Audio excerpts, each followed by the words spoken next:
नमस्कार विद्यार्थी मित्रांनो, आज आपण आपल्या सर्वप्रथम पाठास म्हणजेच आद्य कृषकः पृथुवैन्य या पाठास सुरुवात करणार आहोत। जसे की या पाठाचं शीर्षक आहे आद्य कृषकः। आद्य म्हणजे सर्वप्रथम, कृषकः म्हणजे शेतकरी। तर आद्य कृषकः पृथुवैन्य म्हणजेच सर्वप्रथम असा शेतकरी म्हणजे पृथुवैन्य। असे खूप सारे राजे आपण बघितलेले आहेत, इतिहासामध्ये त्यांचे दाखले देखील लिहिले जातात। मात्र पृथुवैन्य राजा काही थोडासा वेगळा आहे, कारण त्याने फक्त आपल्या जुलूम जबरदस्तीच्या जोरावरती लोकांवर राज्य केले नाही, तर त्याने लोकांच्या मनावर राज्य केले।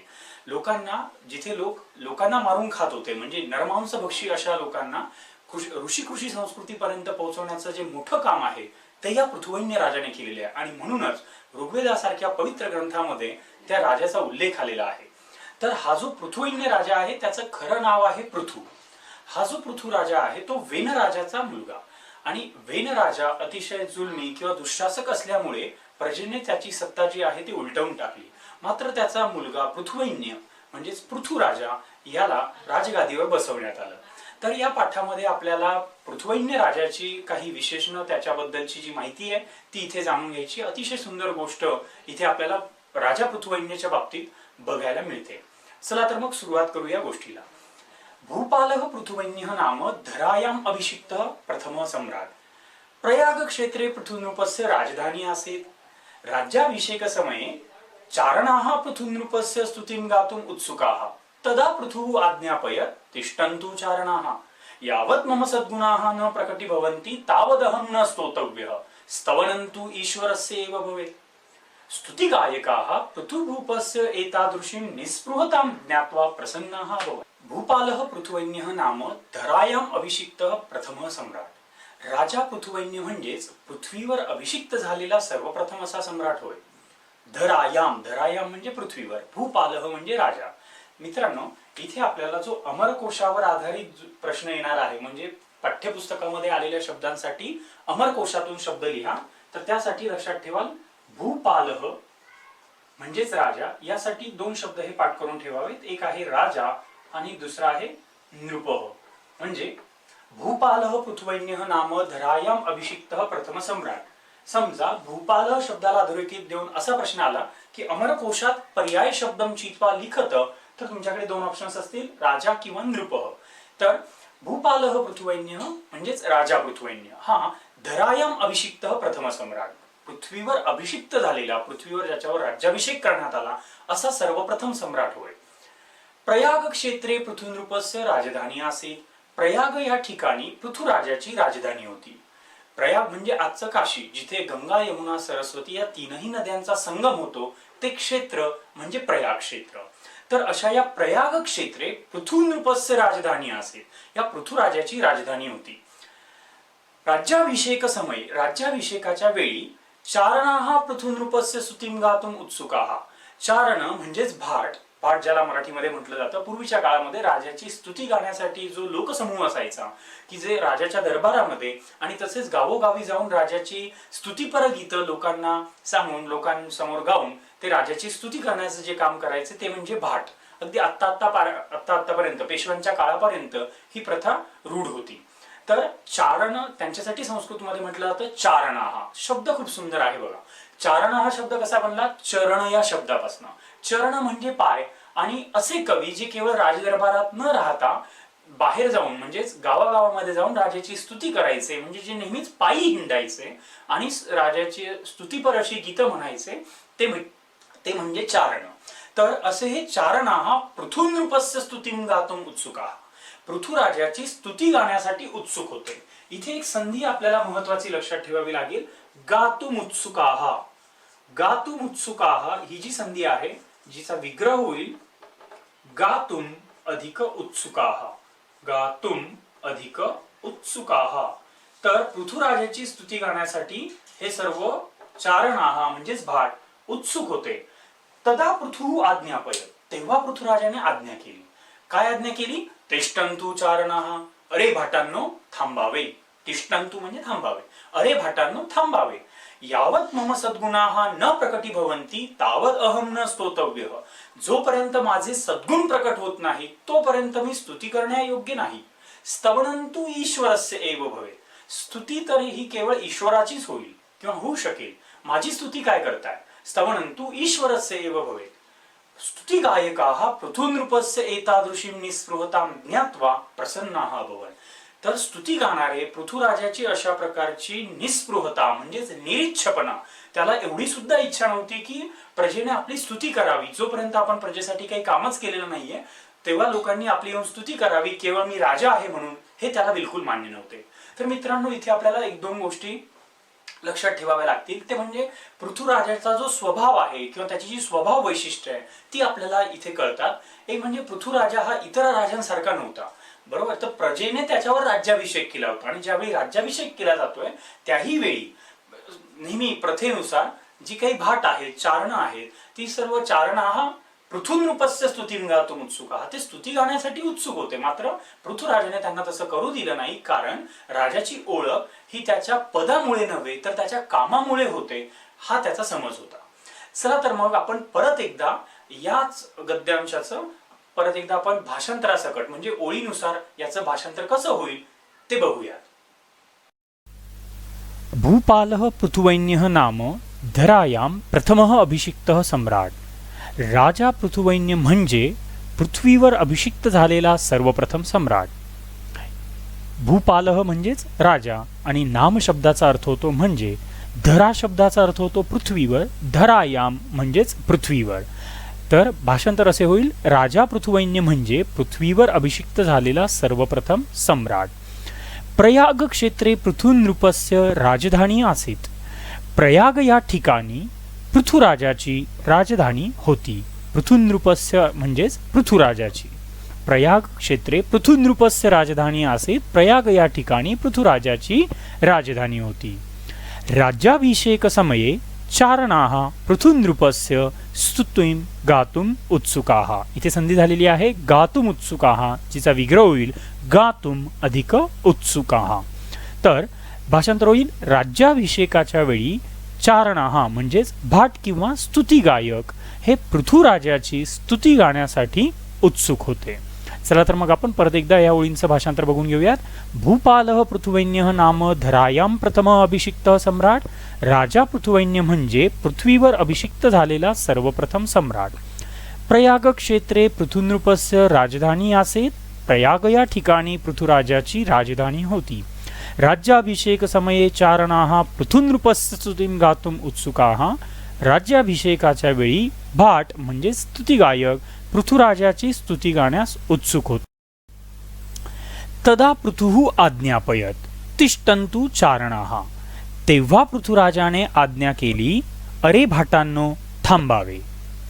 यावत मम सद्गुणाः न प्रकटीभवन्ति तावदहं न स्तोतव्यः. स्तवनं तु ईश्वरस्य एव भवेत्. जोपर्यंत माझे सद्गुण प्रकट होत नाहीत तोपर्यंत मी स्तुती करण्यायोग्य नाही. स्तुती तर ईश्वराचीच होईल. स्तुतिगायकाः पृथुनृपस्य एतादृशीं निस्पृहतां ज्ञात्वा प्रसन्नाः अभवन्.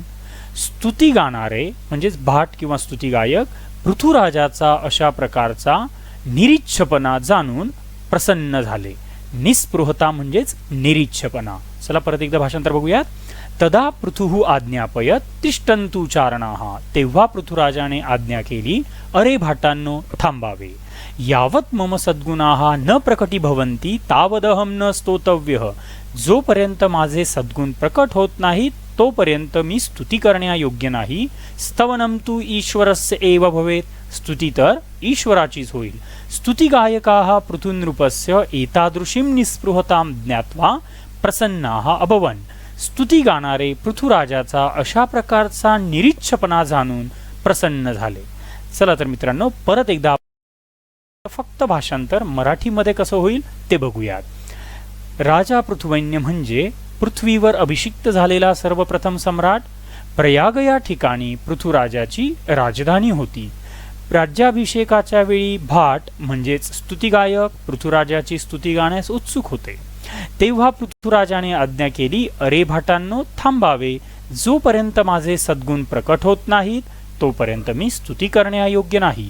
स्तुती तर ईश्वराचीच होईल.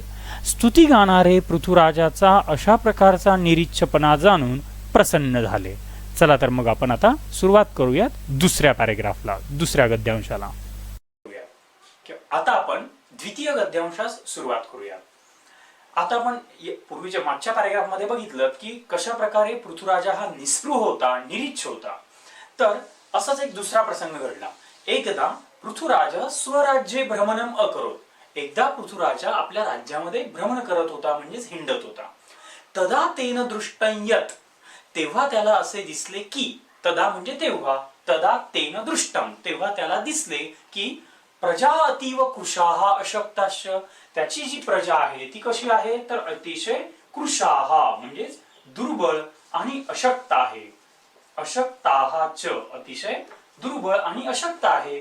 ताहा पशुवत जीवंती ते अगदी पशुसारखे जीवन जगत आहेत. ताहा पशुवत जीवंती ते अतिशय पशुसारखे जीवन जगत आहेत. पशुवत जीवंती अगदी प्राण्यासारखे जीवन जगत आहेत, म्हणजे प्राण्यांना मारून ते खात आहेत किंवा मांसभक्षण करत आहेत. अगदी आपण म्हणूयात की हलक्या दर्जाचं असं ते जीवन जगत आहेत, पशुवत जीवंती. आणि चौथी महत्वाची गोष्ट, निकृष्टान्नम खादंती. अतिशय निकृष्ट दर्जाचे असे अन्न ते खात आहेत. निकृष्टान्नम खादंती. तर परीक्षेमध्ये तुम्हाला जाल रेखाचित्रम हा एक प्रश्न विचारला जाईल. त्यासाठी ही पृथ्वीराजाच्या प्रजेची 4 विशेषण व्यवस्थित लक्षात ठेवा. एक आहे कृशाः म्हणजे दुर्बळ, अशक्ताः अशक्त, पशुवत जीवंती म्हणजे पशुप्रमाणे जगणारे, आणि निकृष्टान्नम खादंती म्हणजे निकृष्ट दर्जाचे अन्न खाणारे, अशी ही पृथ्वीराजाची प्रजा होती. तर तदा पुरोहितः अवदत्. तेव्हा तद्दृष्ट्वा राजा चिंताकुल जात. ते सगळं बघून राजाला अतिशय चिंता वाटू लागली. बघा, इथे आपल्याला राजाचा कनवाळूपणा जो आहे तो इथे बघायला मिळतो. एक तर होता म्हणजे त्याचा निरीच्छपणा आपल्याला आधीच्या पहिल्या गद्यांशात बघायला मिळाला. इथे आपल्याला पृथ्वीराजाचं दुसरं स्वभाव वैशिष्ट्य किंवा दुसरा जो गुण आहे तो आढळून येतो किंवा तो दिसून येतो. तो म्हणजेच काय तर आपल्या प्रजेबद्दल असलेली त्याची सहानुभूती किंवा आपल्याला प्रजेसाठी काही काम करायचं अशी त्याची तळमळ. तर ते सगळं बघून की आपली प्रजा अतिशय दुर्बळ आहे, अशक्त आहे, ती पशुप्रमाणे जगते आहे, निकृष्ट अन्न खात आहे, हे बघून तो अतिशय चिंताकुल झाला. तद्दृष्ट्वा राजा चिंताकुलः जात. तदा पुरोहितः वदत्. अर्थातच त्याने त्याचे कारण विचारले असणार की हे सर्व कशामुळे घडत आहे. तर तेव्हा त्याचा जो मंत्री आहे पुरोहितः अवदत्, तिथे ही संधी आलेली आहे. पुरोहितो वदत्. पुरोहितो वदत् ज्याचा विग्रह होईल पुरोहितः अवदत्. म्हणजेच तेव्हा तो पुरोहित म्हणाला, तेव्हा त्याचा जो मंत्री आहे तो म्हणाला, हे राजन म्हणजे हे राजा, धनधान्यादी सर्व वस्तु जातम वस्तुतः तु वसुंधरायाः उदरे एव वर्तते. खरे तर, वस्तुतः म्हणजे खरे तर, हे राजा खरे तर धनधान्य इत्यादी सर्व वस्तू पृथ्वीच्या गर्भामध्येच राहिलेल्या आहेत. वसुंधरायाः, मगाशी आपल्याला एक शब्द येऊन गेला पृथ्वीसाठी, तो म्हणजे धरा. आता दुसरा एक शब्द आलेला आहे तो म्हणजे वसुंधरा. वसुंधरा किंवा धरा या दोन्ही शब्दांचा अर्थ होतो पृथ्वी. तर वसुंधरायाः उदर एव वर्तते म्हणजेच धनधान्य इत्यादी सर्व वस्तू ह्या पृथ्वीच्या गर्भातच आहेत. तत् प्राप्तुम यतस्व, ते प्राप्त करण्यासाठी तू प्रयत्न कर, असा त्याच्या मंत्र्याने त्याला सल्ला दिला. चला तर मग परत एकदा आपण या पॅरेग्राफचं किंवा या गद्यांशाचं भाषांतर शब्दशः कसं होईल ओळीनुसार ते बघूयात. एकदा पृथुराजः स्वराज्ये भ्रमणम अकरोत. एकदा पृथुराजा आपल्या राज्यात फिरत होता. एकदा पृथुराज स्वराज्ये म्हणजेच आपल्या राज्यात, भ्रमणम अकरोत म्हणजे हिंडत होता किंवा फिरत होता. भ्रमण समये तेन दृष्टं यत् प्रजाः अतीव कृशाः अशक्ताः च. फिरत असताना त्याने पाहिले की त्याची प्रजा अतिशय दुर्बळ आणि अशक्त आहे. भ्रमण समय म्हणजेच फिरत असताना. तेन दृष्टं यत् त्याने पाहिले की, यत् शब्दाचा अर्थ होतो की. प्रजाः अतीव कृशाः अशक्ताश्च, येथे अशक्ताश्च ही संधी आहे जिचा विग्रह होईल अशक्ताः अधिक च. विद्यार्थ्यांनो, ही जी संधी आहे ती व्यवस्थित लक्षात ठेवा, कारण आपल्याला पुढे संधी विग्रह किंवा रेखाजाल चित्रमसाठी ज्यावेळी उत्तर लिहायचे असेल त्यावेळी त्याचा विग्रह लिहावा लागेल अशक्ताः अधिक च. भाषांतर बघितलं आपण. फिरत असताना त्याने पाहिले की त्याची प्रजा अतिशय दुर्बळ आणि अशक्त आहे. ताहा प्रजाहा पशुवत जीवंती. येथे देखील संधी झालेली आहे. जो जला ज जोडलेला आहे त्याचा विग्रह करताना होईल पशुवत जीवंती. पशुवत म्हणजे पशूंसारखे. ती प्रजा पशुप्रमाणे किंवा पशुसारखे जगते आहे. निकृष्टान्नम खादंती. येथे देखील एक संधी आहे निकृष्टान्नम, जी सवर्ण दीर्घ संधी मानली जाते, ज्याचा विग्रह होईल निकृष्ट अन्नम, म्हणजेच निकृष्ट दर्जाचे असे अन्न. निकृष्टान्नम खादंती म्हणजेच निकृष्ट असे अन्न खात आहे. तद्दृष्ट्वा राजा चिंताकुलः जातः. ते पाहून राजा चिंताकुल किंवा चिंतातूर झाला. तद्दृष्ट्वा म्हणजे ते पाहून किंवा ते बघून राजा चिंतातूर झाला, चिंताकुल झाला, चिंतेने व्याकुळ झाला असंही म्हटलं जाऊ शकतं. तदा पुरोहितः वदत. अर्थातच राजाने ज्यावेळी विचारलं की हे सर्व कसे काय घडून आले, त्यावेळी पुरोहिताने म्हणजेच त्याच्या मंत्र्याने त्याला उत्तर दिलं. तदा पुरोहितः अवदत. इथे संधी आहे पुरोहितो वदत, ज्याचा विग्रह आपण मगाशी बघितला पुरोहितः अधिक अवदत. तेव्हा पुरोहित म्हणाले, हे राजन, धनधान्यादी सर्वं वस्तुजातं वस्तुतः वसुंधरायाः उदर एव वर्तते. येथे देखील आपल्याला एक संधी जी दिसून येत नाही, अतिशय महत्वाची अशी संधी आहे उदर एव, जिचा विग्रह होईल उदरे अधिक एव. भाषांतर, हे राजा, धनधान्य आदी म्हणजेच इत्यादी सर्व वस्तुजातम इत्यादी सर्व वस्तू खरे तर, वस्तुतः म्हणजे खरे तर, वसुंधरायाः उदर एव म्हणजेच पृथ्वीच्या गर्भातच किंवा उदरातच म्हणजेच पोटातच आहेत. तत् प्राप्तुम यतस्व. ते प्राप्त करण्यासाठी किंवा ते मिळविण्यासाठी प्रयत्न कर. भाषांतर परत एकदा बघूया तीनही ओळींचं. तदा पुरोहितः अवदत. तेव्हा पुरोहित म्हणाले, हे राजन, हे राजा, धनधान्यादी सर्वं वस्तुजातम. धनधान्य आदी सर्व वस्तू खरे तर, वस्तुतः म्हणजे खरे तर, वसुंधरायाः उदर एव वर्तते. पृथ्वीच्या उदरातच म्हणजेच पोटातच आहेत. तत् प्राप्तुम यतस्व. ते मिळविण्यासाठी प्रयत्न कर.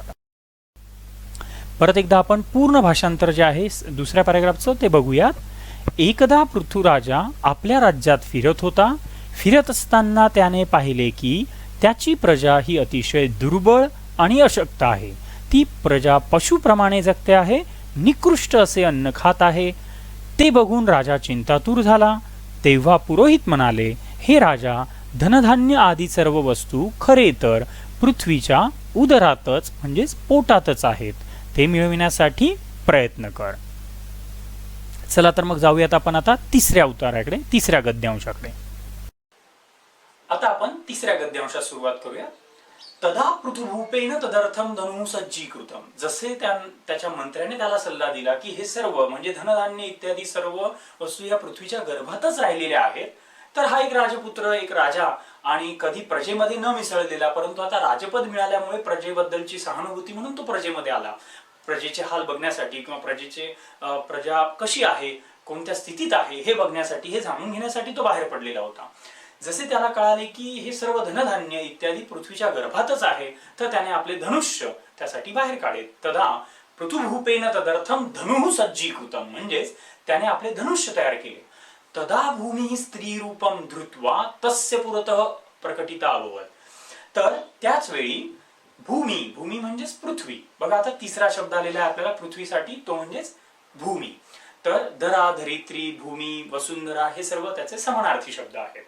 तर तेव्हा ही भूमी स्त्री रूपम धृत्वा म्हणजे स्त्रीचे रूप धारण करून तस्य पुरतः प्रकटिता अभवत, त्याच्या समोर प्रकट झाली आणि म्हणाली, हे राजेंद्र म्हणजेच हे श्रेष्ठ राजा, हे राजेंद्र, हे श्रेष्ठ राजा, तव पिता दुःशासकः वेनराज राजधर्मस्य पालनं न अकरोत्. तुझे वडील जे वेन राजा आहेत ते अतिशय दुष्ट असे शासन करते होते. त्यांनी चांगल्या प्रकारे शासन केलं नाही, प्रजेची पिळवणूक, प्रजेला लुटण्याचंच काम केलं. आणि असे हे दुष्ट असे शासन करते म्हणजेच वेन राजा यांनी राजधर्माचे पालन, राजधर्म म्हणजेच प्रजेचा सांभाळ करण्याचं जे काही काम आहे ते केलं नाही. तदा मया चोर लुंठक भयात. तेव्हा मी चोर आणि लबाडांच्या भीतीने धनधान्य पुष्पफलानी मम उदरे निहितानी. धन, धान्य, पुष्प, फलानी याच्यावरती सुद्धा आपल्याला एक डायग्राम किंवा एक जालरेखा चित्र पूर्ण करण्यासाठी येईल. त्यावेळी धनधान्य पुष्पफलानी हा सामासिक शब्द आहे. ज्यावेळी आपण सामासिक शब्द एखाद्या डायग्राम मध्ये किंवा एखाद्या रेखा चालचित्रामध्ये भरणार असू त्यावेळी त्या शब्दाची प्रथम विभक्ती योजावी असा नियम आहे. त्यामुळे धनधान्य पुष्पफलानी या शब्दाचा विग्रह करून आपल्याला उत्तर द्यायला लागेल धनानी, धान्यानी, पुष्पाणी आणि फलानी. तर धनधान्य पुष्पफलानी, तर धन धान्य फुले फळे हे सर्व मी माझ्या उदरामध्ये म्हणजेच पोटामध्ये गर्भामध्ये समाविष्ट केली आहे. त्वं तू प्रजाहित दक्ष नृप. मातृभूमी त्याला काय म्हणाली, तू तर प्रजेच्या कल्याणासाठी तत्पर असा राजा आहेस. प्रजाहित दक्ष, प्रजाहित प्रजेचे कल्याण, दक्ष म्हणजे तत्पर, तर प्रजेच्या कल्याणासाठी तत्पर असा राजा आहेस. तेव्हा यदि त्वं प्रयत्नेन कृषी कार्यम करोषि, जर तू प्रयत्नपूर्वक शेती काम केलेस तरीही अहम प्रसन्ना भविष्यामी, तर मी प्रसन्न होईल. अतः धनुः त्यज, म्हणून तू हे धनुष्य सोड आणि प्रजाजनैहि सह म्हणजेच प्रजेतील लोकांसोबत खनित्राणी, हलान, कुद्दालकानी, लवित्राणी च हस्ते गृहीत्वा कृषी कार्यम करून. आणि प्रजेतील लोकांसोबत प्रजाजनैहि सह प्रजेतील लोकांसोबत खनित्राणी कुदाळ, त्यानंतर हलान नांगर, नंतर कुद्दालकान कुदाळी आणि लवित्राणी, लवित्राणी म्हणजे विळे, हे सर्व घेऊन तू प्रजाजनांसोबत काम कर. हेही 4 शब्द आपण लक्षात ठेवूया जेणेकरून आपल्याला रेखा चालचित्रामध्ये ते भरता येतील. पहिला शब्द होता खनित्राणी, खनित्राणी कुदाळ, त्यानंतर हलान, प्रथमेच ज्यावेळी लिहायला लागेल त्यावेळी शब्द बनेल हलाहा. त्यानंतर शब्द होता कुद्दालकाणी आणि शेवटचा शब्द आहे लवित्राणी, लवित्राणी म्हणजे वेळ. तर खनित्राणी, हलान, कुद्दालकानी, लवित्राणी च हस्ते गृहीत्वा, हे सर्व हातात घेऊन तू प्रजाजनांसोबत काम कर असा पृथ्वी मातेने किंवा धरणी मातेने त्याला उपदेश केला. आपल्याला परीक्षेमध्ये माध्यम भाषेया उत्तरम लिखत या स्वरूपाचा एक प्रश्न असतो जिथे हा प्रश्न विचारला जाऊ शकतो की धरणी मातेने पृथ्वैन्य राजाला काय उपदेश केला. त्यावेळी आपले उत्तर असेल धरणी मातेने जो उपदेश केलेला आहे की तू धनुष्य सोड, महत्वाचं जे उत्तर आहे ती तू धनुष्य सोड आणि प्रजेतील लोकांसोबत शेती काम कर. आणि त्याच्या वडिलांबद्दलचा जो काही उल्लेख केलेला आहे तो देखील आपण याच्यामध्ये लिहू शकतो. तर चला मग परत एकदा आपण ओळीनुसार या पूर्ण उत्तराचं भाषांतर काय होईल ते बघू. तदा पृथुभूपेन तदर्थम धनुः सज्जीकृतम, तदा पृथुभूपेन तदर्थम धनुः सज्जीकृतम. तेव्हा पृथुराजाने त्यासाठी धनुष्य सज्ज केले. धनुः म्हणजे धनुष्य, तदर्थमचा अर्थ होतो त्यासाठी. जेव्हा जेव्हा मगाशीच मी तुम्हाला सांगितलं की ज्या ज्यावेळी एखाद्या शब्दाला अर्थ लागेल म्हणजे अर्थ असा शब्द त्याच्या शेवटी जोडलेला असेल त्यावेळी त्याचे भाषांतर करताना करावे साठीने. म्हणजेच रक्षणार्थम तर रक्षणासाठी, स्वातंत्र्यार्थम स्वातंत्र्यासाठी, सुखार्थम सुखासाठी येथे शब्द आलेला आहे तदर्थम, म्हणून मग त्याचे भाषांतर होईल त्यासाठी. तदा पृथुभूपेन तदर्थम धनुः सज्जीकृतम, म्हणजेच तेव्हा पृथुराजाने त्यासाठी धनुष्य सज्ज केले. भूप म्हणजे राजा, तर पृथुभूपेन म्हणजेच पृथुराजाने. तदा भूमी स्त्री रूपम धृत्वा तस्य पुरतः प्रकटिता अभवत अवदच्च. तदा भूमी स्त्री रूपम धृत्वा तस्य पुरतः प्रकटिता अभवत अवदच्च. तेव्हा पृथ्वी, भूमी म्हणजे पृथ्वी, स्त्री रूप धारण करून त्याच्या समोर, तस्य पुरतः म्हणजेच त्याच्या समोर प्रकट झाली आणि म्हणाली, हे राजेंद्र, तव पिता दुःशासकः वेनराजः राजधर्मस्य पालनं न अकरोत. इथे संधी आहे ना करोत, ज्याचा विग्रह होईल न अधिक अकरोत. जसं मगाशी आपण बघितलं निकृष्टान्नम, ज्याचा विग्रह होता निकृष्ट अधिक अन्नम, तसेच इथे विग्रह होईल न अधिक अकरोत. हे श्रेष्ठ राजा, राजेंद्र हे राजा, तुझे वडील, तव पिता म्हणजेच तुझे वडील, हे दुःशासकः वाईट शासन करते किंवा दुष्ट असे शासन करते, वेन राजा यांनी राजधर्माचे पालन केले नाही. अर्थातच आपल्याला माहिती आहे की पृथुराजाचे जे वडील होते त्यांचं नाव आहे वेन राजा, ज्याच्यावरून त्याला नाव पडलं पृथुवैन्य. तदा मया चोरलुंठक भयात धनधान्य पुष्पफलानी मम उदरे निहितानी. म्हणजेच तेव्हा मी चोर लबाडांच्या भीतीमुळे धन धान्य फुले फळे माझ्या उदरात समाविष्ट केली. तदामया म्हणजेच तेव्हा मी चोर लुंठक भयात, चोर लबाडांच्या भीतीमुळे, धनधान्य पुष्पफलानी म्हणजेच धनधान्य फुले फळे, मम उदरे निहितानी माझ्या उदरात समाविष्ट केली. त्वं तू प्रजाहित दक्षः नृपः, तू तर प्रजेच्या कल्याणासाठी तत्पर असा राजा आहेस. यदि त्वं प्रयत्नेन कृषिकार्यं करोषि तर्हि अहं प्रसन्ना भविष्यामि. जर तू प्रयत्नपूर्वक शेतीकाम केलेस तर मी प्रसन्न होईन. यदि म्हणजे जर, यदि त्वं प्रयत्नेन कृषिकार्यं करोषि, जर तू प्रयत्नपूर्वक शेतीकाम केलेस, तर्हि अहं प्रसन्ना भविष्यामि, तर मी प्रसन्न होईन. अतः धनुः त्यज, म्हणून धनुष्य सोड. खनित्राणी हलान कुद्दालकानी लवित्राणी च हस्ते गृहीत्वा प्रजाजनैः सह कृषिकार्यं कुरु. अर्थात टिकाव, नांगर, कुदाळ आणि विळे हातात घेऊन प्रजाजनांसोबत शेतीकाम कर. खनित्राणी म्हणजे टिकाव, हलान म्हणजेच नांगर, कुद्दालकानी म्हणजे कुदाळ आणि लवित्राणी म्हणजे विळे. हस्ते गृहीत्वा म्हणजेच हातात घेऊन, प्रजाजनैः सह म्हणजेच प्रजाजनांसोबत शेतीकाम कर. खनित्राणी हलान कुद्दालकानी लवित्राणी च हस्ते गृहीत्वा प्रजाजनैः सह कृषिकार्यं कुरु. हे चारही शब्द व्यवस्थित नीट लक्षात ठेवावेत, जे आपल्याला रेखाजालचित्रमसाठी महत्वाचे आहेत. खनित्राणी, हलान, कुद्दालकानी, लवित्राणी वाक्यात वापरले आहेत कर्म म्हणून. म्हणून हलान शब्द जो आहे तो देव शब्दाप्रमाणे चाललेला आहे. देवम देवौ देवान त्याप्रमाणे झालेला आहे. हलम हलव हलान. इतर तीनही शब्द म्हणजे खनित्राणी, कुद्दालकानी, लवित्राणी हे नपुंसकलिंगी शब्द असल्यामुळे ते वन प्रमाणे चाललेले आहेत. त्यांची प्रथमा आणि द्वितीया ही सेम म्हणजे तशीच राहते. वनम वने वनानी प्रथमा, वनम वने वनानी द्वितीया. त्याप्रमाणे खनित्राणी ही रूपं झालेली आहेत. ज्यावेळी आपण डायग्राममध्ये म्हणजे रेखाजालचित्रांमध्ये लिहिणार आहोत त्यावेळी हे सर्व शब्द प्रथमेच जातील. हलान व्यतिरिक्त इतर तीन शब्द जे आहेत ते बदलणार नाहीत. हलांचं रूप मात्र होईल हलाहा. हे विद्यार्थ्यांनी लक्षात ठेवावे. चला परत एकदा आपण भाषांतर बघूया पूर्ण पॅराग्राफचं. तेव्हा पृथ्वीराजाने त्यासाठी धनुष्य सज्ज केले. तेव्हा पृथ्वी स्त्री रूप धारण करून त्याच्या समोर प्रकट झाली आणि म्हणाली, हे श्रेष्ठ राजा, तुझे वडील वाईट शासन करते किंवा दुष्ट शासन करते वेन राजा यांनी राजधर्माचे पालन केले नाही. तेव्हा चोर लबाडांच्या भीतीमुळे मी धन धान्य फुले फळे माझ्या उदरात समाविष्ट. तू तर प्रजेच्या कल्याणासाठी तत्पर असा राजा आहेस. जर तू प्रयत्नपूर्वक शेतीकाम केलेस तर मी प्रसन्न होईल.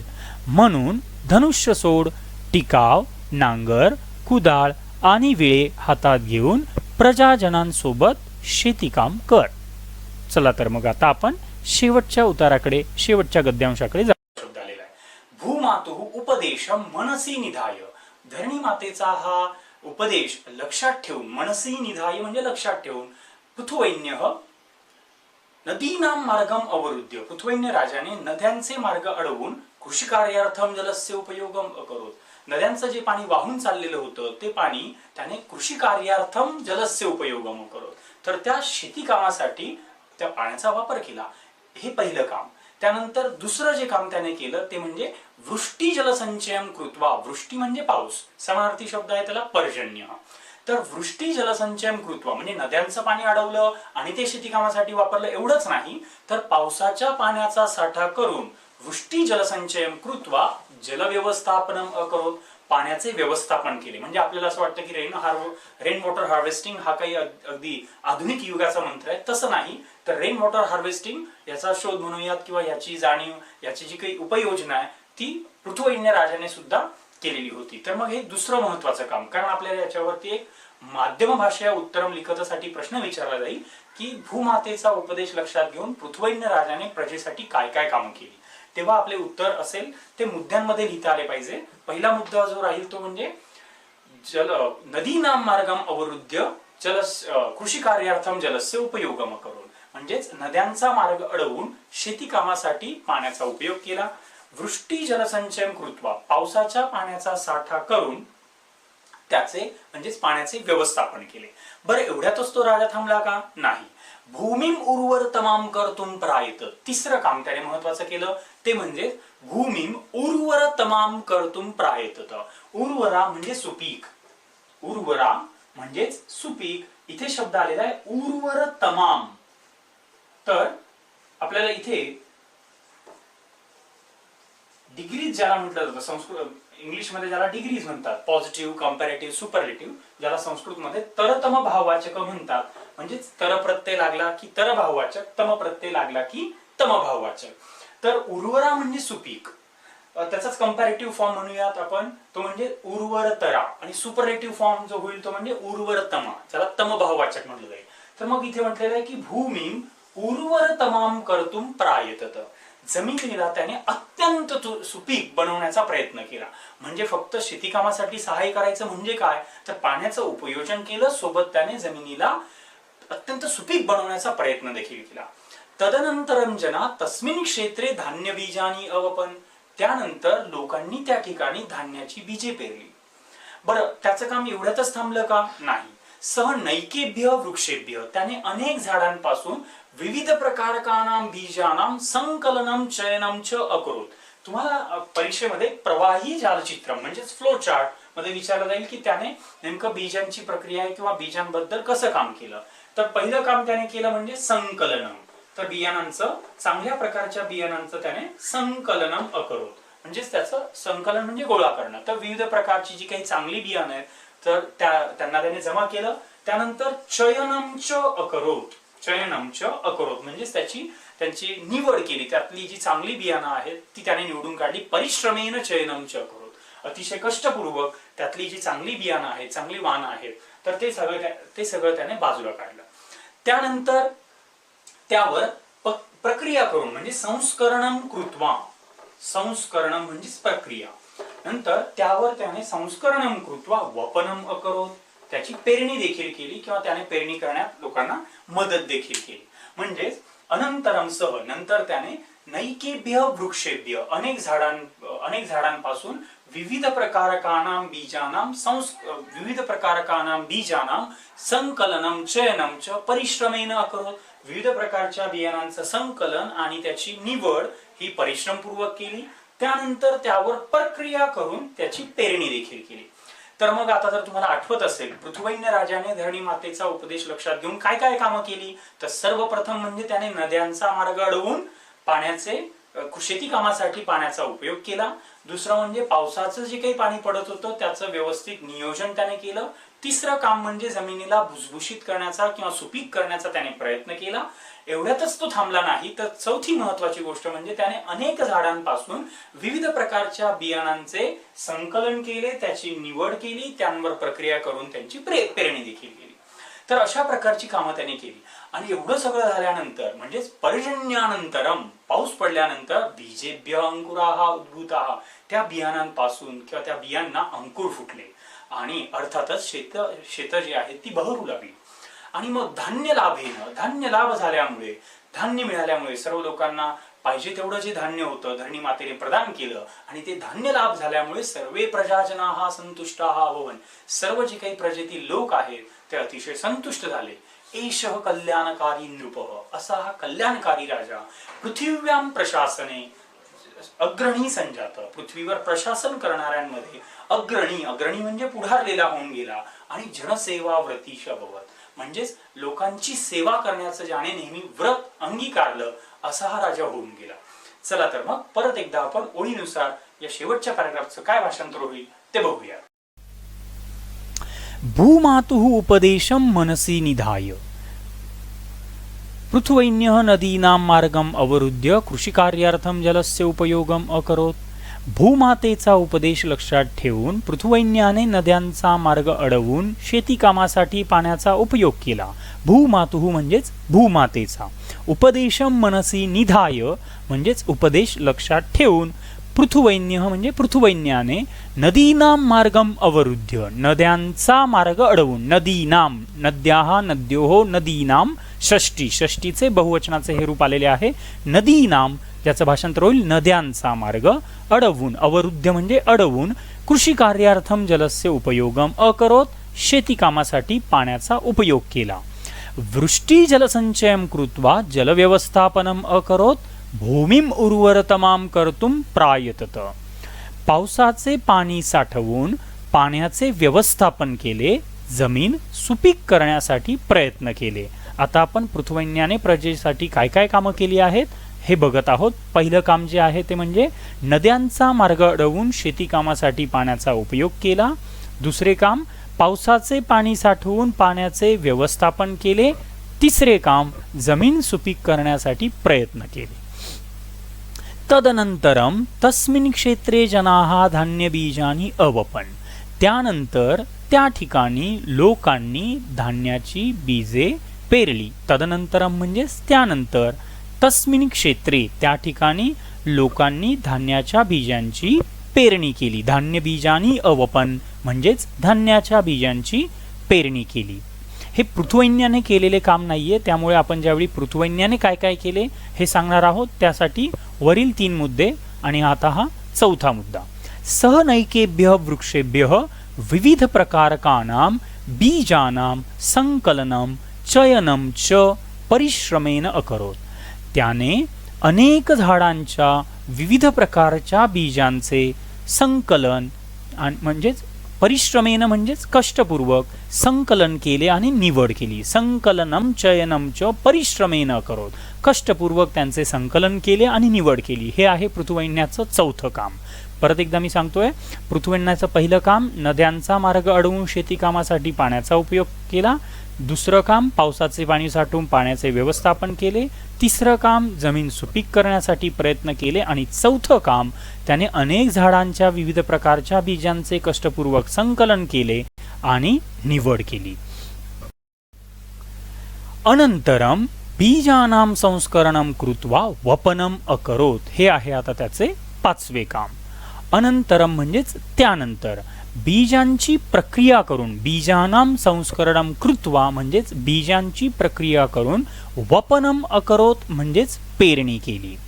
पर्जन्यानंतरम बीजेभ्य अंकुराः उद्भूताः. पावसानंतर बीजांतून अंकुर फुटले. पर्जन्यानंतरम बीजेभ्य अंकुराः उद्भूताः. पावसानंतर बीजांतून अंकुर फुटले. धान्य लाभेन सर्वे प्रजाजनाः संतुष्टाः च अभवन. आणि धान्य लाभ झाल्याने सर्व प्रजाजन संतुष्ट झाले. च चा अर्थ होतो आणि. संस्कृत मधला जो च आहे त्याचा अर्थ होतो आणि. संस्कृत मध्ये मात्र आणि 2 शब्दांच्या किंवा 2 वाक्यांच्या मध्ये वापरण्याचा प्रघात नाही. त्याच्यामुळे विद्यार्थ्यांनी लक्षात ठेवावं की वाक्यात जर कुठे च आलेला असेल तर त्याचं भाषांतर करताना ते 2 वाक्यांच्या मध्ये किंवा 2 शब्दांच्या मध्ये करावं. जसे इथे आपण भाषांतर केलं, धान्य लाभेन सर्वे प्रजाजनाः संतुष्टाः च अभवन. च ला आपण सुरुवातीला घेतलं आणि धान्य लाभ झाल्याने सर्व प्रजाजन संतुष्ट झाले. शेवटचं वाक्य, एषः कल्याणकारी नृपः पृथिव्यां प्रशासने अग्रणीः जनसेवाव्रती च अभवत. असा हा कल्याणकारी प्रशासनात अग्रेसर, प्रशासनात पुढारलेला, अग्रेसर म्हणजेच पुढारलेला, जनसेवेचे व्रत घेतलेला पृथ्वीवरचा राजा होऊन गेला. पृथिव्यां प्रशासने म्हणजेच पृथ्वीवर प्रशासन करणाऱ्यांमध्ये, अग्रणी म्हणजे अग्रेसर किंवा पुढारलेला, आणि जनसेवाव्रती म्हणजे लोकसेवेचे किंवा जनसेवेचे व्रत घेतलेला, ज्याने लोकांची सेवा करायची आहे असं ज्याने व्रत घेतलेला आहे असा हा राजा होऊन गेला. चला तर मग फक्त मराठी भाषांतर बघून घेऊयात. भूमातेचा उपदेश लक्षात घेऊन पृथ्वैन्याने नद्यांचा मार्ग अडवून शेती कामासाठी पाण्याचा उपयोग केला. पावसाचे पाणी साठवून पाण्याचे व्यवस्थापन केले. जमीन सुपीक करण्यासाठी प्रयत्न केले. त्यानंतर त्या ठिकाणी लोकांनी धान्याच्या बीजांची पेरणी केली. त्याने अनेक झाडांच्या विविध प्रकारच्या बीजांचे कष्टपूर्वक संकलन केले आणि निवड केली. त्यानंतर बीजांची प्रक्रिया करून पेरणी केली. पावसानंतर बियाणांना अंकुर फुटले आणि धान्य लाभ झाल्यामुळे सर्व प्रजाजन संतुष्ट झाले. असा हा कल्याणकारी, प्रशासनात अग्रेसर, जनसेवेचे व्रत घेतलेला पृथ्वीवरचा राजा होऊन गेला.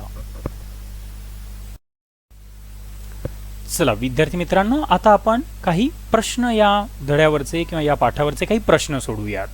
जर पाठ तुम्ही व्यवस्थित लक्ष देऊन ऐकलेला असेल, बघितलेला असेल, तर तुम्हाला या प्रश्नांची उत्तरं नक्कीच आली पाहिजेत. अतिशय सोपे प्रश्न आहेत. पूर्ण वाक्येन उत्तरम लिखत, अर्थातच ही उत्तरं आपल्याला संस्कृतमध्ये लिहायची आहेत. चारणाः किमर्थम उत्सुकाः, म्हणजे चारण, भाट किंवा स्तुती गायक हे कशासाठी उत्सुक होते? पहिल्या उतार्यावर किंवा पहिल्या गद्यांशावर आधारित हा प्रश्न आहे. थोडं आठवून बघा. चारणाः किमर्थम उत्सुकाः, सर्व भाट कशासाठी उत्सुक होते? उत्तर जर तुमचं हे असेल तर तुम्ही चारणाः पृथुनृपस्य स्तुतिं गातुम उत्सुकाः, जर हे तुमचं उत्तर असेल तर कॉंग्रॅच्युलेशन. दुसरा प्रश्न आहे भ्रमण समये पृथुराजेन किम दृष्टम. भ्रमण समये पृथुराजेन किम दृष्टम, पहिल्या गद्यांशावर आधारित हा प्रश्न आहे. भ्रमण समये, फिरण्याच्या वेळी किंवा फिरत असताना राजाने काय पाहिले? भ्रमण समये पृथुराजेन दृष्टं यत् प्रजाः अतीव कृशाः अशक्ताः च. विद्यार्थ्यांनी ही उत्तर काही पाठ करायची आवश्यकता नाहीये, कारण ही उत्तर उतार्यावर आधारित आहे. परीक्षेमध्ये तुम्हाला तिथे उतारा आलेला असेल, त्यामुळे तुम्हाला उतार्यावर बघून केवळ ही उत्तरं लिहिता आली पाहिजेत. इथे अपेक्षित एवढंच आहे की तुम्ही ही उत्तरं आपल्याला आठवत आहेत का तेवढं बघा. वसुंधरायाः उदरे किं वर्तते? धनधान्यादि सर्वं वस्तुजातं वसुंधरायाः उदरे वर्तते. स्त्रीरूपं धृत्वा पृथुनृपस्य पुरतः का प्रकटिता अभवत्? स्त्रीचे रूप धारण करून पृथुराजाच्या समोर कोण प्रकट झाले?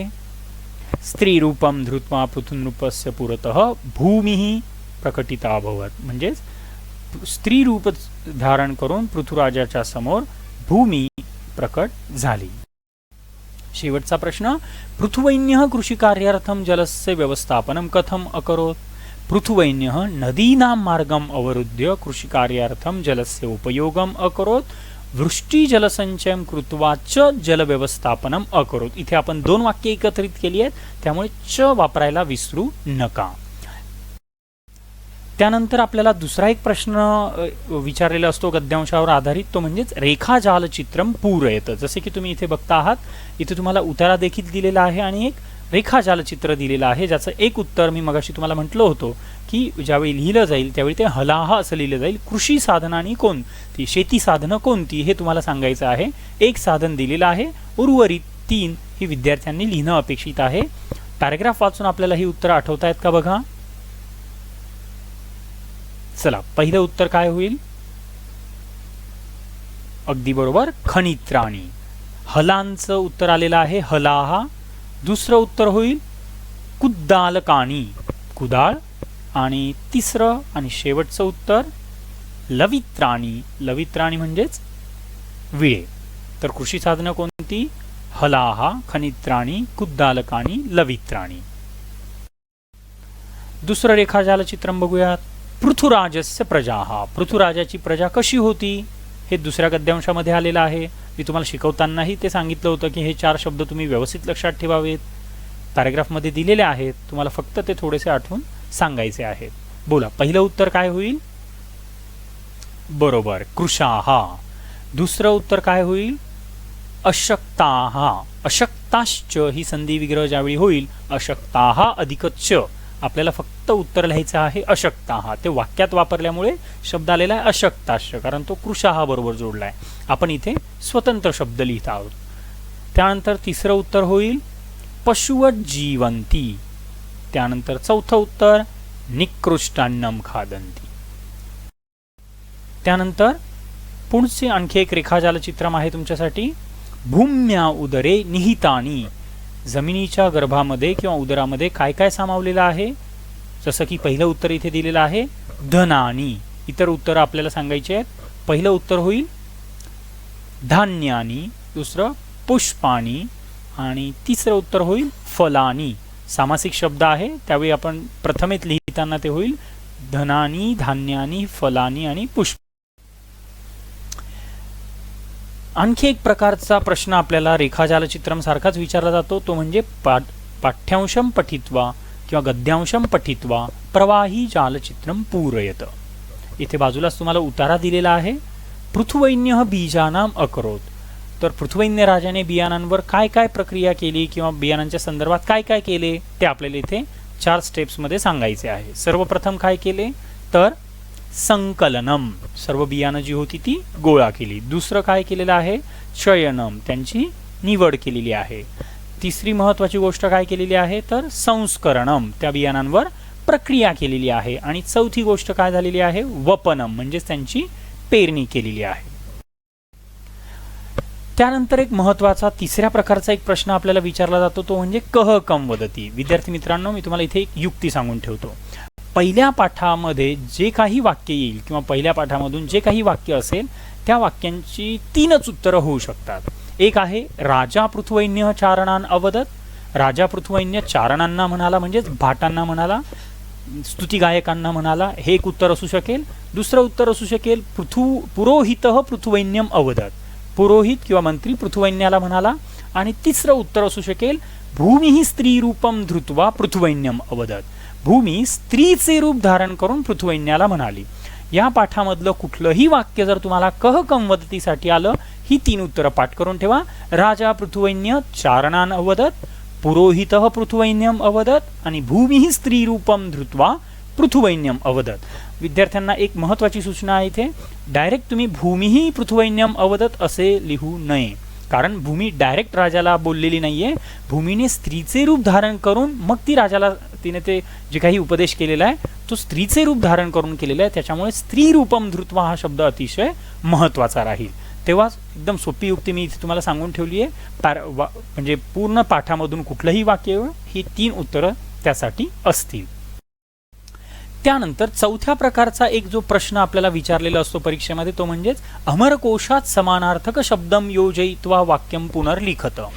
आता इथे अपेक्षित असं आहे की विद्यार्थ्यांनी अमरकोशांच्या ओळी पाठ कराव्यात, परंतु मी म्हणेन एवढं काही करण्याची आवश्यकता नाहीये.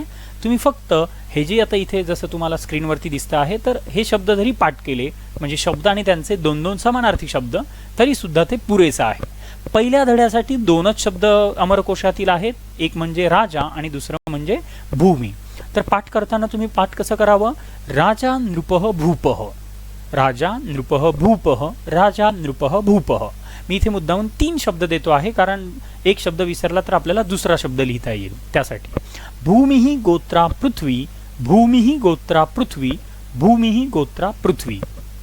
जसं आता तुम्ही इथे बघत आहात उदाहरणांमध्ये वाक्य विचारलेलं आहे, भूपालः पृथ्वैन्यः नाम धरायाम प्रथम अभिषिक्तः सम्राट. भूपालः शब्दाला अधोरेखित केलेला आहे आणि धरायाम शब्दाला अधोरेखित केलेला आहे. इथे तुम्हाला अमरकोशातला पर्यायी शब्द लिहायचा आहे. आता जरी आपला अमरकोश पाठ नसला तरी मी वरती सांगितल्याप्रमाणे तुम्हाला 2 शब्द लक्षात ठेवायचे, राजासाठी नृपः भूपः आणि भूमीसाठी गोत्रा पृथ्वी. चला तर मग त्याच्या मदतीने आपण ही उत्तर कशी लिहू शकतो बघा. भूपालसाठी आपण उत्तर लिहिणार नृपः, उर्वरित वाक्य आपल्याला तसंच लिहायचं आहे. धरायाम शब्दाचं उत्तर लिहिताना आपण लिहितोय गोत्रायाम. इथे विद्यार्थ्यांना एक महत्वाची सूचना आहे की अधोरेखित केलेला शब्द जर प्रथमा वगळता इतर कुठल्या विभक्तीत असेल तर त्यासाठी आपण जो अमरकोशातला पर्यायी शब्द लिहितो आहोत तो देखील त्याच विभक्तीत आणि त्याच वचनात असावा याची काळजी घ्यावी. असे शब्द कमी आहेत, परंतु जे काही शब्द आहेत त्यांची आपण वेगळी जर नोंद करून घेतली तर आपल्याला ते लक्षात ठेवायला सोपं पडेल. दुसरं आणखी एक उदाहरण तुमच्यासाठी देत आहोत. तदा भूमी स्त्री रूपम धृत्वा तस्य पुरतः प्रकटिता अभवत. भूमीसाठी आपण समानार्थी शब्द लिहिणार पृथ्वी. तुम्ही गोत्रा शब्द लिहिला तरी तो बरोबर येईल, म्हणजेच उत्तर होईल तदा गोत्रा स्त्री रूपम धृत्वा तस्य पुरतः प्रकटिता अभवत, किंवा तदा पृथ्वी स्त्री रूपम धृत्वा तस्य पुरतः प्रकटिता अभवत अवदत च. अशा प्रकारे विद्यार्थी मित्रांनो आपण हा पहिला पाठ अभ्यासलेला आहे. थोडासा तुम्ही जर याच्याबरोबर सराव करत राहिलात आणि भाषांतर काय होतं हे जर तुम्ही थोडंसं लक्षात ठेवलं तर नक्कीच हा गद्य, प्रथम गद्य आद्य कृषक पृथ्वैन्य तुमच्यासाठी सोपा बनेल. धन्यवाद.